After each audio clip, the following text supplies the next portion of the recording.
Imagine, t'as tellement pas de dignité que on t'a pas invité à un anniversaire, mais tu viens quand même et on t'a pas laissé entrer. Du coup, tu attends devant le portail et carrément tu demandes une part de gâteau et tu demandes des bonbons. Écoutez, dans la vie, il y a des gens qui ont de l'aura naturellement et il y a ceux qui en perdent aussi naturellement. Et moi au collège, j'avais ni l'un ni l'autre, ni dignité ni aura. Alors je venais de rentrer en 6ème et je m'étais fait quelques potes. Enfin, des potes, c'est littéralement des gens qui ne t'invitent jamais à leurs anniversaires, qui ne t'envoient jamais de messages quand tu rentres chez toi. Enfin voilà, pour moi, dans ma tête, c'était mes meilleurs amis alors qu'eux, ils en avaient absolument rien à foutre de ma gueule. Il y avait 2 personnes dans ma classe qui faisaient souvent des fêtes, genre des goûters. Carrément, il y en avait un qui avait une piscine dans son jardin, du coup il invitait souvent des gens et tout. Un jour vient l'anniversaire de un de mes 2 potes. Bien évidemment, vous vous doutez, c'était l'événement de l'année. Genre tout le monde parlait de ça, tout le monde était invité, même des gens qui le connaissaient genre à peine, genre ils étaient un petit peu potes avec lui, ils étaient invités. Sauf que moi pendant tout ce temps-là, j'entendais juste, il y a personne qui me disait concrètement Ahmed t'es invité. Ça veut dire moi j'étais petit, j'avais pas d'expérience de vie, t'as capté, donc je me suis dit logiquement je suis invité quoi. J'étais pas du tout invité. Déjà j'avais pas de téléphone donc je pouvais pas trop communiquer avec eux, genre savoir c'est à quelle heure, etc. Donc moi je me suis dit vas-y vers 15h j'arrive avec mon cadeau.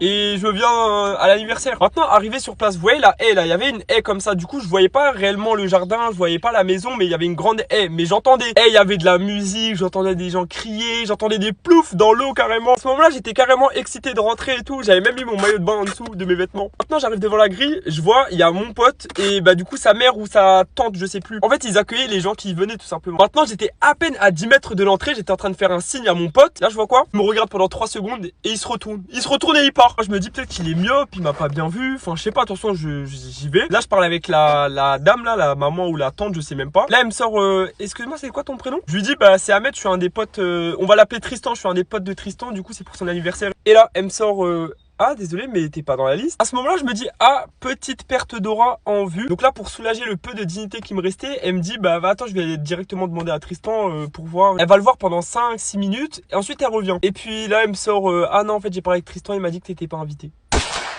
Mais pour m'abattre encore plus, elle me sort si tu veux tu peux rester devant là, devant le portail, on te ramène des bonbons, des gâteaux, tu restes devant. Ouais ouais sympa, j'ai accepté. Et puis comme une merde, elle a fermé le portail et je suis resté devant. Carrément son portail, il avait des petits trous, genre tu pouvais mettre ta main comme ça. J'avais mis ma main et j'avais dit aux gens qui étaient là-bas de me ramener des bonbons.